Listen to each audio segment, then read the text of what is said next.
Well, hello, and welcome to another episode of Sermon B-Sides. My name is Rusten. I'm one of the pastors here at Coram Deo Church, and I'm here with my buddy, my partner in crime, my amigo, my friend, Confidant, comrade. Comrade, Pastor Jon. What's up, Pastor Jon? Hey, Rusten. How are you doing? I'm doing good. How are you doing? I'm doing good. We had a good staff meeting this morning. Yeah. Got planning some stuff for Easter and beyond. Easters. Yeah. And Yeah. It's a good day. Easters, baptisms were talked about. Baptisms. Yeah. Other secret stuff that's going to coming out. Yeah. It's fun stuff. At our church family meeting. Yeah. Good Friday on the stuff. 6th of February, so make sure you guys are here for that. Exciting things to share. And just diving back into B-Sides. Here we are. Yep. So we're taking a little bit of a hiatus for 1 week. For 1 week. From Acts, and we're not getting into Revelation, which is what I think people might be anticipating. Yeah. We're going to get into... There's no questions there's for been Revelation. So there's been no questions. So we can do a B-Sides just on Revelation. We should do our own. We should just do our own. Okay. Bring all of our own, like, this is the stuff we didn't get to talk about. Yeah. Maybe we should just do that, because we haven't got any questions. If you have questions, email us at pastor@coramdeochurch.org. I think people are just like, yeah, I don't want to ask that question because I don't know why. So if you submit your question, it'll be anonymous online. We won't share any names. And there's lots of questions. Yeah. So many, and we have lots of questions. Yeah. Oh, we're studying through the material, so. Yeah, one of the things that I want to be good to talk about is, like, isn't it weird how Revelation is, like, admittedly, it can be a difficult book. We all know that. Yeah.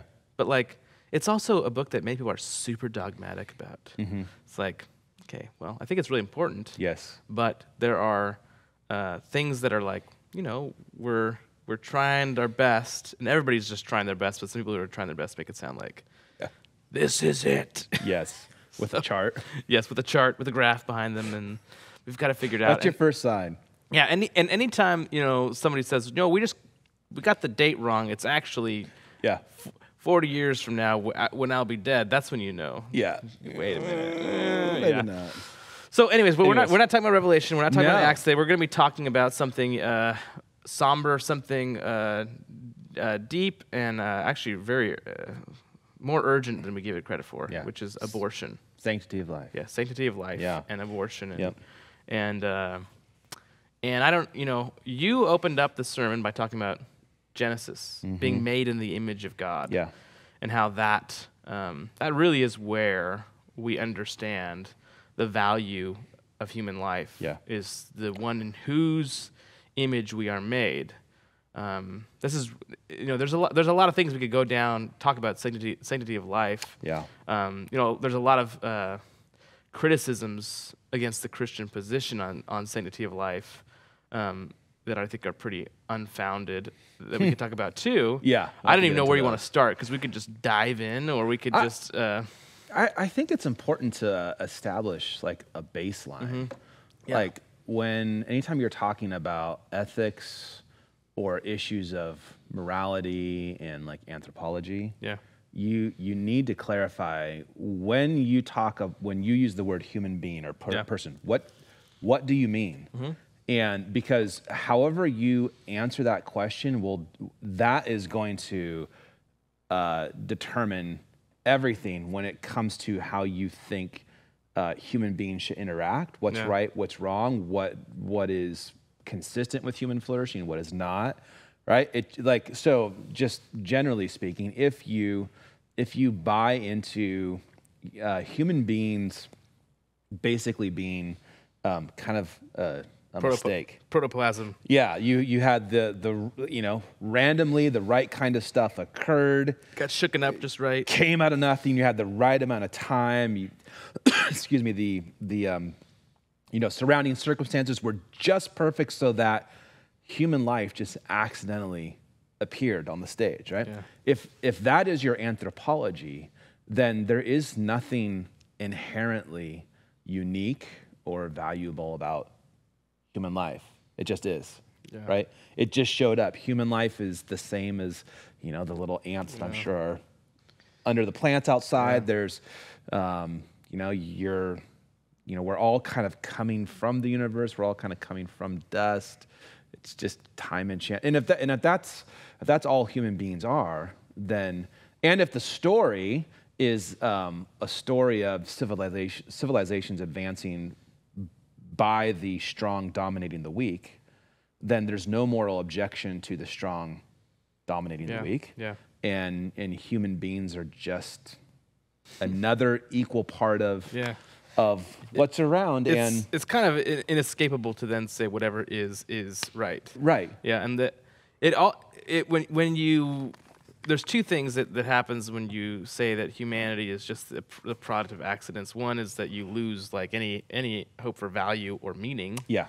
You also lose, or no, you don't. You also mythologize material. Like like all of a sudden, time and matter and energy carry this mythical power that is creative. Like even scientists love to use personal terms to talk about things wanting to, gravity wants to do this. Like that. And so, for instance, this is the weirdest thing to me.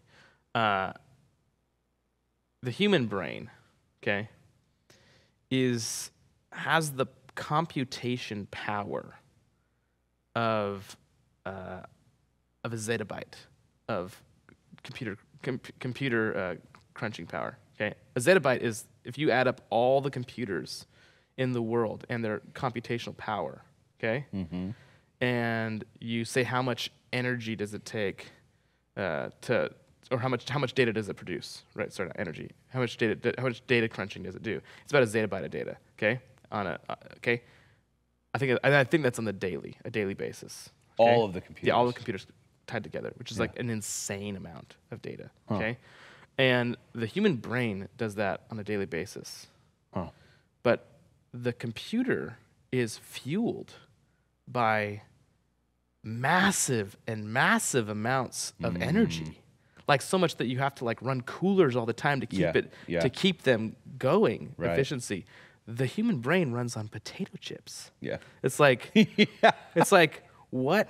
Like that, like, and you're saying that time and chance produced without any personality and creativity, this magisterial, right? Yeah. This majestic it's insane. organ that is able to do like ridiculous things. And it's like, you have to assign nature a mythical quality to it, in material and chance, in order to really believe that. Yeah, and it's funny that when Paul is handing out his critique in Romans 1, that's what he says has happened.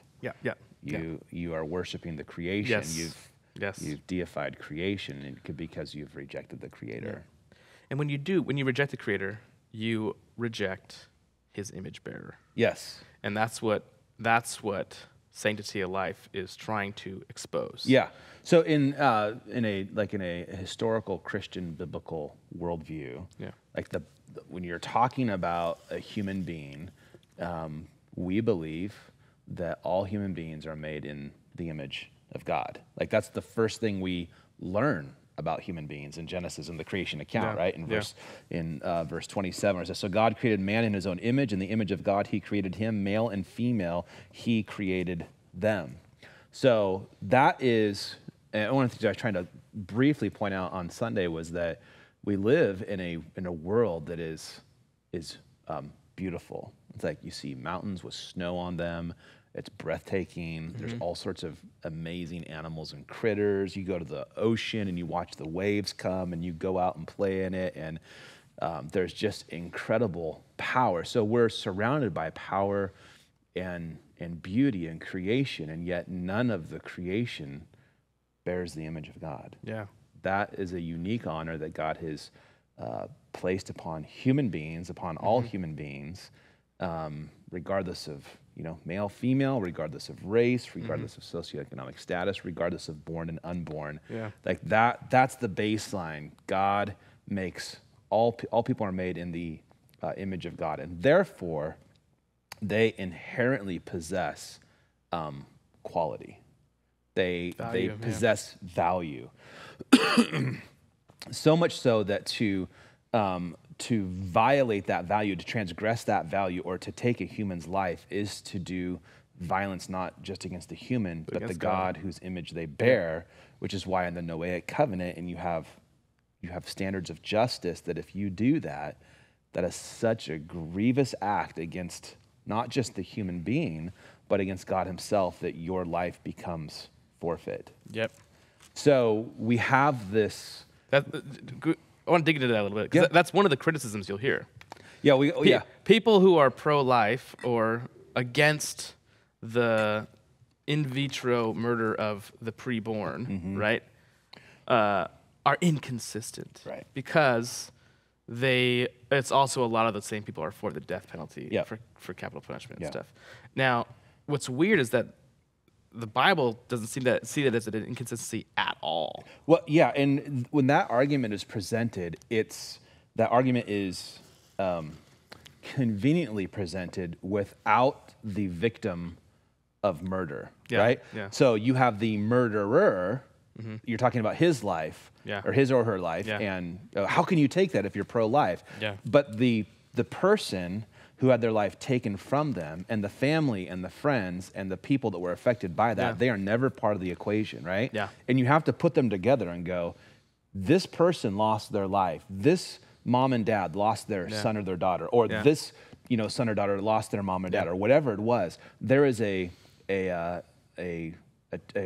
severe transgression that took place, and to uphold the honor and dignity of what was lost here, you must lose your life. Yeah. We are holding up the value of life by saying, when you take someone's life, what you have done, only God gets to do that. Yes. Right? Yeah. All of our days are numbered in his book for any of them come to pass. He is the judge. Yeah. What you have done is such a grievous act, a sin, that you have forfeited your own life. To not carry that sentence, right, is to say the life that was lost over here, it's not that big of a deal. Yeah. And that's the rationale of Genesis 9. Yeah. Whoever sheds the blood of man, by man shall his blood be shed, for, this is the rationale, God made man in his own image. Yeah. So it's an appeal to the value of man, for why, and the sanctity of that life, for why a life is taken, why the murderer's life is taken as just recompense. Right, because what they have done is being measured back to them equally. Yeah. So there's another rabbit hole with that issue that we should come back to. Yeah, what's that rabbit hole? Well, you want to get into it now, or you want? No, I want to come back to it because there's other things. Like I think we need to just we need to kind of lay down. Okay, human life, all human life is valuable. It's all made in the image of God. That is both in the womb and outside of the womb. And it's not. What that is, what we're saying here is that God establishes that value. Yes. Not us. The state. Yeah, the state doesn't establish that value. That value is not derived from intellectual or physical ability. That is something that God bestows. And he bestows it liberally upon all human beings. It is not withdrawn. There is not a human being that has ever existed that was not made in the image of God and possessed an intrinsic value. Yeah, that's because that is if you don't accept this standard, if you don't accept a standard, and then you say all true goodness and ethics is conforming to it, we would say it's God, it's his character, it's what his word, it's what he says. Yeah. If you don't accept that, then you have to create systems you have to create metrics and flimsy systems to establish your preferences for who gets to live and who gets to die. And there's a spectrum there that people have danced along in different times, and there's no judge to say in this way of thinking. There's no judge to say anything's worse than the other. So like cannibals, hey, it's a cultural difference, right? It's their preference. Those are whatever, Caribbean values, right? Or Jews, Jews, yes, expendable. The the disabled and expendable, the elderly expendable. Oh, unvaxxed, not welcome. Yes, and a lot of times the it's whatever that drive the rudder is that decides is really what your God is, right? Yes. So for instance, abortion right now, as something that our culture accepts. You said something really, I think that you said it. Yeah, you did, right? I don't know. We'll find out. You have to tell me, and I'll remember. Did you? I think you quoted the old adage from the liberals that used to say, we want abortion to be safe, legal, rare. Yeah. And then Hillary Clinton removed the rare, safe and legal. Yep. And there's so many lies in that sloganeering. Yep. But like you addressed, there's no such thing as safe abortion. There's no such thing. So not for anybody. Not for anybody. Yeah. Nobody, like the doctor, the woman, and the child. Yes. No one's safe in that situation. Yep. We could dig into why, but the reason why that narrative is popular is because it solves a problem for some people, right? And it's not. I'm not talking about the particular situation that someone finds them in, the sad situation of wondering whether or not they should keep their child. Like, I'm not talking about that. Yeah. I'm talking politically. What it is it's driven by this understanding of women have been held back because of how God made them. God made them able to bear children, and because of that, they're held back. Because if they get pregnant, then they're all of a sudden at odds with men, and so wasn't the argument is that a woman needs to be free to be unpregnant as a man is, right? Yeah. And there's so many problems with that statement. You're getting at one, men and women are different. Yeah. But the problem, when you're dealing with the problem of the pregnancy, you actually need to go upstream and go, actually, if they were married, they are equally pregnant because they're one flesh. Yeah. Now, the guy is not pregnant, obviously, right? But the problem with abortion is you do need to deal with it, but you have to also go upstream and go, hey, if you gave yourself in marriage, this stuff over here wouldn't happen. Abortion is the cost that the unborn children are paying the bulk of, but also women, because of unfaithful and perverted men. And it's called, and this is it's sexual immorality. And it's the cost. It will be called a couple things. This is the spin that exposes the idols. It's called liberation. To be liberated from the way God made you, i.e., to be liberated from God. Yeah. I.e., to be made your own God. Right. Right. It's liberation. The other word that will be used, or maybe not used in this context, but it's definitely the driving force behind, why someone would try to persuade you to vote to keep this thing legal. Yeah. And that's that dynamic and wanting you to feel empathetic for this whole class of human beings who have been, in their mind, cursed by God with the bodies that He gave them as a gift, a good gift. Right. But it's a perverse form of empathy. It's feel bad for this class of people. Yeah. That 50% of humanity feel bad for them. Yeah. That God made them this way, and give them, because of that, the right and freedom to murder. Yeah, and then you kind of want to go, well, should we not feel bad for the children that are being exactly scraped up and sucked out of the womb? And they would. This is the sneaky thing with empathy, is that you're only allowed to feel empathetic towards whoever's screaming the loudest. Yes, yeah. And I think that.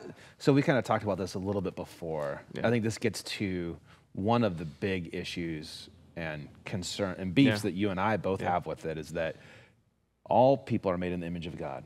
unborn, born, male, female, Yeah. rich, whatever. It doesn't matter, okay? We know that that's true. We know that to take that unborn life is to do violence against the unborn life, the mother, and the image of God whom that unborn child bears, right? Yeah. Why are so many people, and I want to narrow it, why are so many Christians, and we can go narrower, why are so many Christian leaders afraid to talk about that? Right? There's some very, I've had a number of conversations with people where personally they may believe that abortion is it's morally wrong, right? But they don't want to say abortion is morally wrong. And one of the reasons is, well, we don't want to distance or offend the woman who's having the abortion. We want to win the woman, right?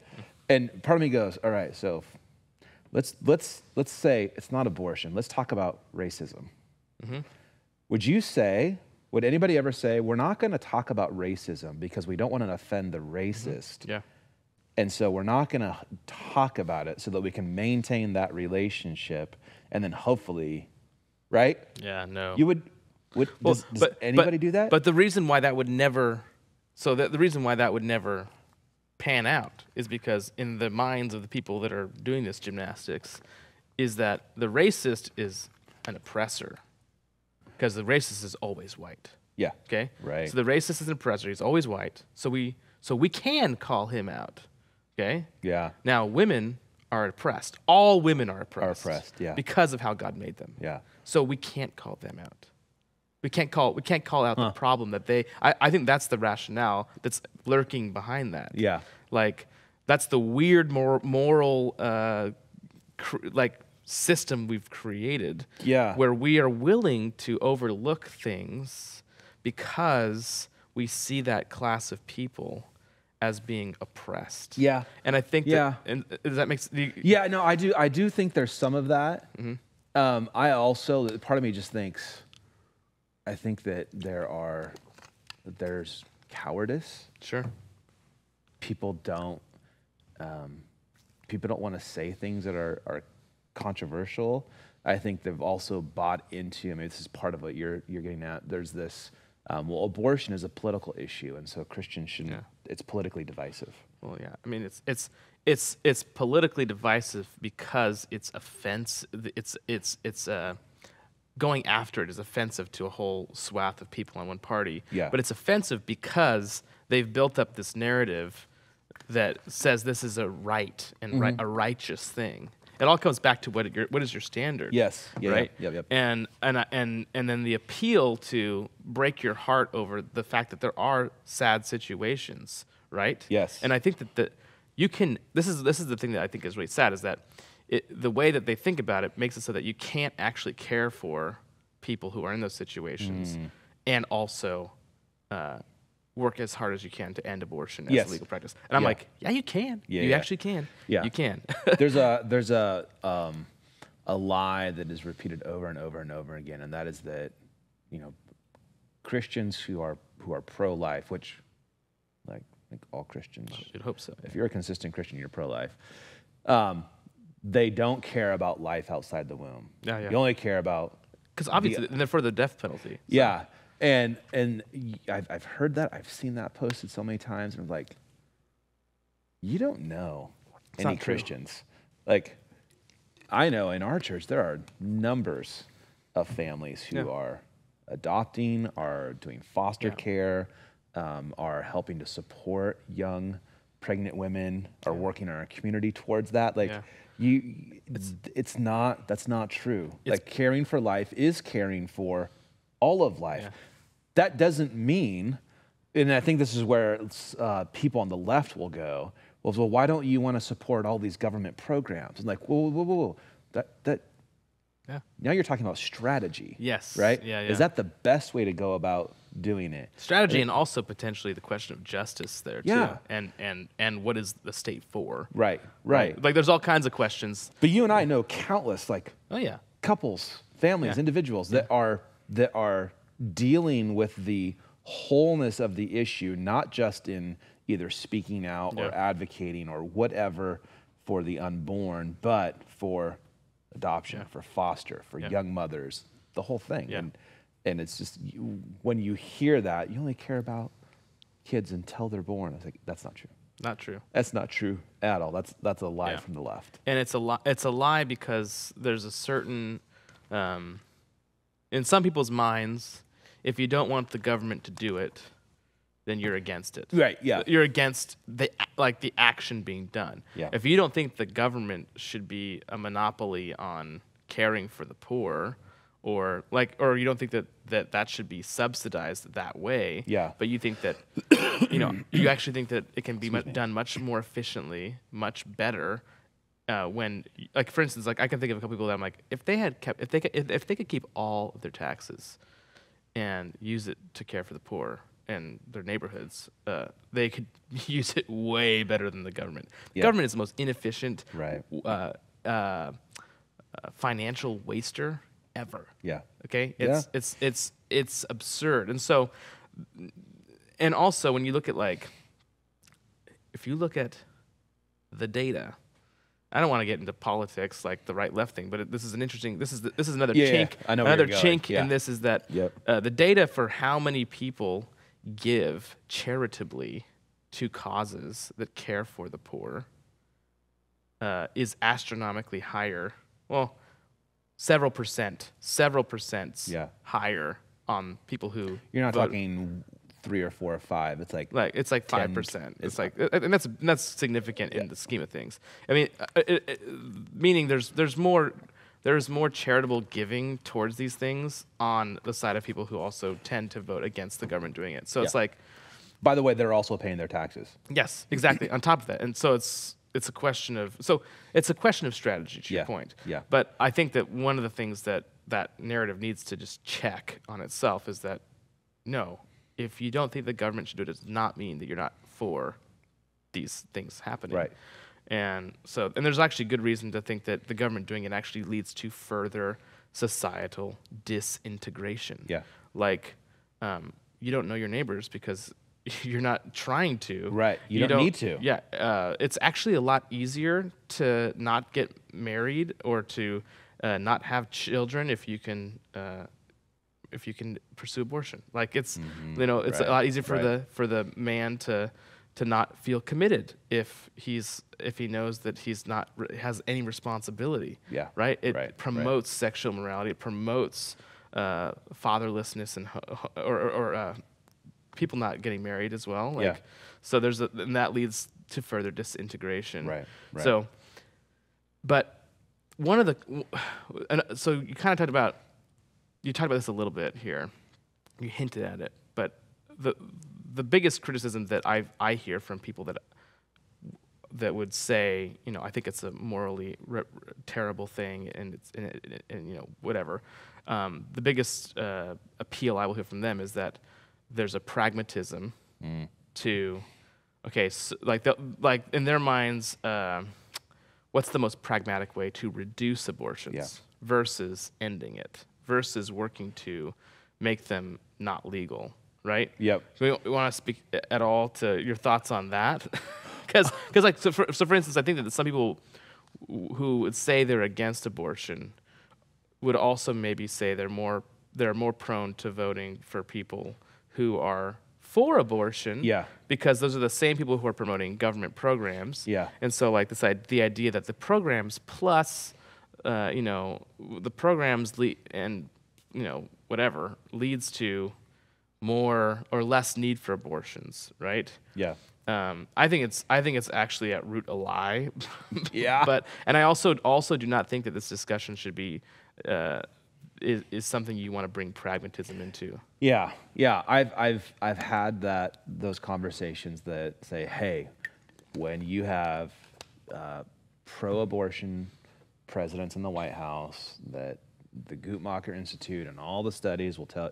By the way, that's the Pro. That's a huge pro-choice, pro-abortion website that it's a little horrific to go read the statistics because they're so open, about the numbers. Yeah. Like they don't even try and hide it.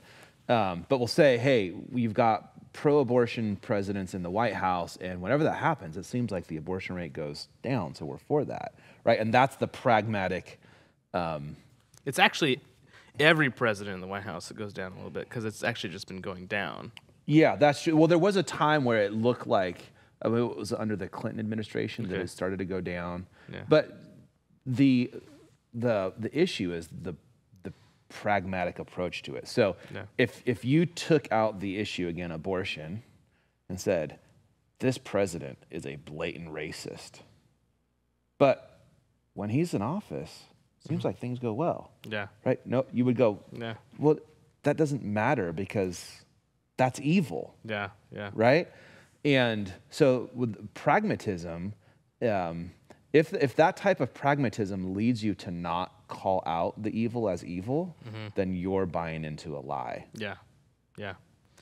There's a kind of as a Christian, this is how I the image of God, right, factor weighs heavy. Yeah. Okay. Yeah. There are only a few things in Scripture in the Old Testament that required the death penalty. Murder was one of them. Yep. Okay. Yep. The murder of these image bearers is the greatest affront and mockery of God. Yeah. For people for people who you as a citizens have some say in the government. Yes. For those people to promote the legalization of that. Yep. As a right and a good is the biggest mockery of God. Yeah. And if this is where the pragmatism just breaks down. God does not ask us to be pragmatic. Yes. He tells us to fear him. Yeah, and to be faithful. And pragmatism trusts in our ability to navigate situations to our best perceived good. Yes. Yeah. And then we Christian pragmatism kind of cobbles that together with what God says is good. But we're only going to really promote what God says as like an outcome of this, like what we think, how we think we get. We're not going to get there by just saying what's true. Yeah. So we're going to get there through just like finding the best path to have less of this stuff happen. Yeah. And I think that in itself, one, there's no fear of God in that. I think voting for someone who is openly and very pro-abortion and wants to figure out how to keep it legal forever. Yep. I don't know how you can hold that position and still maintain the fear of God, like without being completely a divided self. Yeah. Because you want to stand before God and say, oh yeah, I thought it was a good thing. I thought that we could figure out how to do this by also saying your image bearers, the number that was few but still less than last year is somehow justifies killing all those image bearers. Yeah. Or making or my say was promoting that. Right. I just don't know how you can do that. Yeah. I don't know. I don't mean that to weigh the guilt on, but I think that we are captive to pragmatism. Yes, we are. In a way that is faithless. Yeah. We do not believe that speaking and bearing witness to the truth is enough. Yeah. And that, and that we're not going to go there. But that type of approach is not limited to this issue of abortion. Yeah. You have churches adopting that approach to everything. Yeah. Right? How should we do church? Yeah. Okay, well let's not pay a whole lot of attention to things that are prescribed for us in scriptures. Let's rethink this whole thing. Let's be pragmatic, right? Yeah. You can outsmart God on this. So we won't go there, but okay, so I'm gonna come back to the thing I talked about earlier. Okay, because this is the rabbit hole. I was listening to Aaron Wren, I think it was last week, on his podcast, The Masculinist. If you haven't checked it out. Very good podcast. Good podcast. Aaron Renn, R-E-N-N. And he was talking about the what I think he called it the pro-life conundrum or inconsistencies. And he went there. And so I was like, okay, I'm just going to throw this out there. Okay. We haven't talked about this beforehand. Okay. Fun. But he says, okay, do you believe that the unborn, that is a human being? Like, yes, we believe that. Do you believe that abortion takes life? Is it murder? Mm-hmm. Okay, all the pro-life people say yes. Yes. Is a crime being committed when that life is taken? And so what he did a really interesting job of kind of documenting is that all of these unapologetically pro-life organizations refuse to say a crime is being committed. Meaning there should the major pro-life movement, like the major one. Yes. Yeah. Well, yeah, and there is what's called an abolitionist movement. Yes, that don't give any ground. The mainstream. Yes. Yep. Yeah. Will not go there. The biggest. What do they call those people who lobby? The biggest pro lobbyists are not willing to go there. Don't want to go there. And I had this conversation with a buddy a couple years ago, and we were discussing it. He's like, the life of a child will not be equal to the life of a human until the penalty for taking the life of a child is equal to the penalty for taking the life of a human. Yeah. Right? And that is, you start getting really tricky, right? Yeah. But the logic of that makes sense. Seems consistent. Yeah. Right? Is abortion murder? Mm-hmm. It is. Is it a sin? Yes. Should it be a crime? Because not all sins are crimes. Not all sins are crimes. Right? Yeah. But murder is both a sin and a crime. Mm-hmm. It's like one of the few crimes that you actually like really want your government to always have something to say about. Yes, exactly. Yeah. So it just opens up a whole debate. Well, what does that? Well, why do you? What does that look like? So back to my earlier question. Okay, so this is or some of the things I said. Okay, what is it that makes the pro-life industry? We'll call it that. What is it that makes them not want to call it a crime? What's underneath that? Oh, victimhood. Okay. Yeah. But and here's where we're at 38 minutes or so. We don't have a ton of time. Yeah. But here's where I would go. I would personally go. I think the logic is clear. If taking the life of an unborn is and that life is as equal as the 40-year-old woman who had her life taken, then there should be an equal judgment. There should be penalties under the law for that, right? Yeah.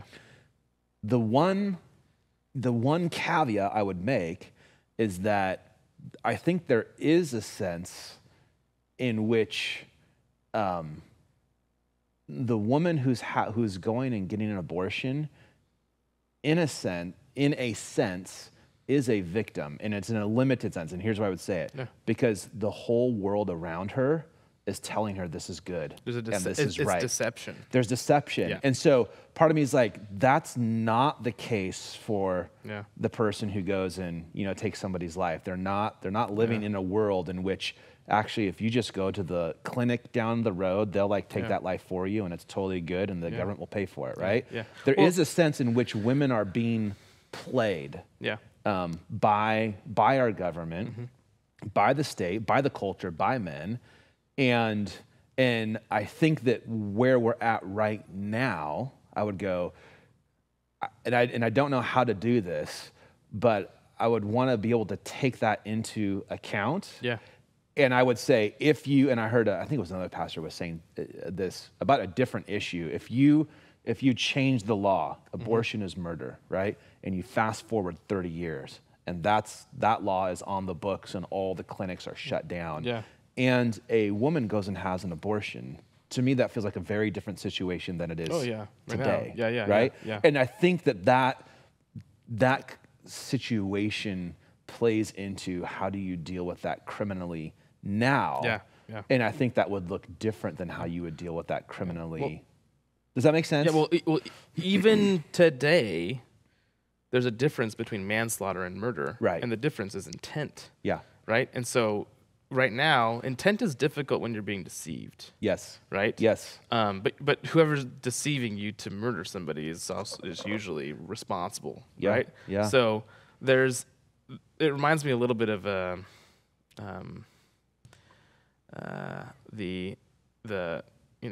recently somebody was smoking heroin, which I didn't know you could smoke it. But you're smoking heroin, fell asleep at the wheel. You've never done that before? Oh. Believe it or not, I never have. He's this person smoking heroin out on Central Valley Road. Falls asleep at the wheel, hits a bicyclist, kills him, doesn't realize it, knows he hit something, keeps driving. Recently they found out who it was. This is a local person. This is recently? Recently, like last week. Oh my gosh. So is the addict a victim? Yeah, in a sense he is. Yeah. He's a victim who's like, his whole body is bought into the lie of that being the best thing for him. Yeah. Right? Is that accidental drug-induced killing something he's still culpable for? Yeah. Yes. Is it murder? It's not the same thing. Yeah. It's a form of manslaughter. Yeah. It's not the same thing as murder. I think that doctors who kill babies are more likely murderers. That's a more accurate description of what they're doing. Yes, Yeah. yes. And so agree with that. there's they're doing what they're doing with full knowledge. They know exactly what they're doing. They know what the baby looks like when it's done. Like Yeah. they know. Can you imagine, Rusten? No, I don't want to, man. But I think that it's important to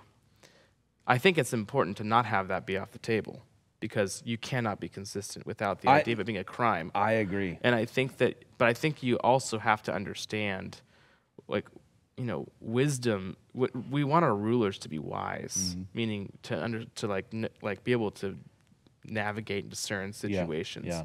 And there's a difference between the guy falling asleep at the wheel and hitting the person. He still needs to be brought to justice. Yeah. It's still a certain kind of punishment or certain kind of restitution, Yeah. right? But even in that case, you do not have a government saying that act is perfectly fine.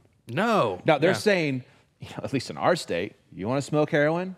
All right, that's fine. But nobody's saying you taking somebody's life at the wheel because you're high on heroin is a perfectly moral, legal act. Our state is saying that right now about the issue of abortion, right? Yeah, exactly. And I think that so women, in a different sense, are like they're a victim in I think a deeper sense than the guy who's an addict who is in some sense a victim. It's different because the state isn't saying, "Hey, we'll do this for you. This is perfectly fine. There's no issues with it." Right? Yeah. So maybe there's a spectrum. Yeah. But I think that the that element of victimhood drastically reduces and goes away once you have laws in the books that say this is wrong. Yeah. Right? Yeah. So yeah, I agree. I think that we also have to realize that part of being made in the image of God and the value that we have includes our responsibility. And to remove this as a criminal act actually says that you're not responsible. Actually, is attempting to take something from you that God wants you to have. Yeah. He wants you to have responsibility for your actions. Yeah. And we're removing that as we think it's a bonus, but it's actually not. Yeah. It's removing something that we have because we're in the image of God. And I think if we, in the name of justice, I think we both would say the man bears a responsibility. Oh, absolutely. As well. Yeah.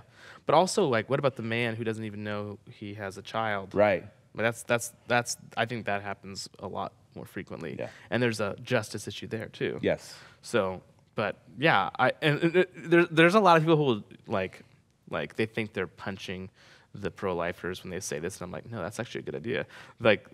To what? Well, I've heard this. I was just going to say what it was. Somebody says, well, if they're going to make abortions illegal, then that means that the man is going to have to be legally responsible for all the children that he has impregnated, all the people he's impregnated. I'm like, Amen. Yeah. I'm down with that. Actually, I think that should be a prerequisite. Like, let's start that. Yes. Like, we could advocate for those two things mutually. And I think that argument, that sarcastic argument, gets used because people believe it's a man versus the woman thing. Mm-hmm. Like, and we're just, and like, even just the fact that we're talking about it right now is like, oh, you're a man. You don't have the right to talk about this. And I'm like, that has nothing to do with it. Right. It's about there's girls being killed too. Right. Yeah. Yeah. Yeah. Absolutely. So, well, Wow. I think it's something, we're doing our march, our prayer Pray for for life. Yep. March 6th. 6th, 3 o'clock. And we're going to be at the parking lot of Peace Lutheran, which is off of Rydell in East Bremerton. And it is really across the street from Planned Parenthood, which is one of the reasons we want to be there. We want to see this place where these things happen in our community. I think that's really important. You can kind of separate abortion as something that happens somewhere else, but it happens here. It happens just down the road from our church. So we're going to be praying there March 6th at 3 o'clock in the afternoon. It's a Sunday after services. Peace Lutheran parking lot. If you drive down Rydell, you'll see us, and I'd love to have you come and join us. Yeah, and we're gonna be praying. We're praying because we want this to end, and there's nothing more powerful than appealing to God to end it. Yep. So, all right. Well, hope you guys enjoyed hanging out talking about this sensitive topic. Until next time, trust Christ, go to church, and love your neighbor. Peace. See ya.